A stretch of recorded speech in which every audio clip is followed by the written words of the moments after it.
ఎన్నికల వేళ పోలీసుల తనిఖీల్లో రాష్ట్ర వ్యాప్తంగా భారీగా నగదు పట్టుబడుతోంది. పశ్చిమ గోదావరి జిల్లా ఉంగుటూరు టోల్గేట్ వద్ద కారులో తరలిస్తున్న 4,91,00,000 రూపాయల నగదును పోలీసులు స్వాధీనం చేసుకున్నారు. కాకినాడ నుంచి విజయవాడకు నగదు తరలిస్తుండగా పోలీసులు పట్టుకున్నారు. దీనిని యాక్సిస్ బ్యాంకు డబ్బుగా గుర్తించారు. భీమవరంలోని అడ్డవంతెన ప్రాంతంలో నిర్వహించిన తనిఖీల్లో ఆధారాలు లేని 10 లక్షల నగదును స్వాధీనం చేసుకున్నారు. ద్విచక్ర వాహనంపై 2 వ్యక్తులు నగదును తరలిస్తుండగా పట్టుకున్నారు. సరైన వివరాలు చూపకపోవడంతో ఎన్నికల రిటర్నింగ్ అధికారికి ఈ నగదును స్వాధీనం చేస్తున్నట్లు పోలీసులు వెల్లడించారు.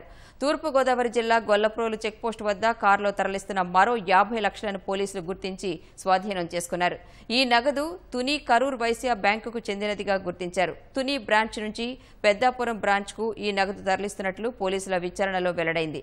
నెల్లూరు జిల్లా బుచ్చిరెడ్డిపాలెం టోల్గేట్ వద్ద ఆత్మకూరు వెళ్లే ఆర్టీసీ బస్సులో 12,92,000 రూపాయలను పట్టుకున్నారు. ఏటీఎంలో పెట్టేందుకే ఈ నగదు తీసుకెళ్తున్నట్లు సంబంధిత వ్యక్తులు తెలుపగా ఎటువంటి ఆధారాలు చూపకపోవడంతో పోలీసులు ఆ డబ్బును స్వాధీనం చేసుకున్నారు.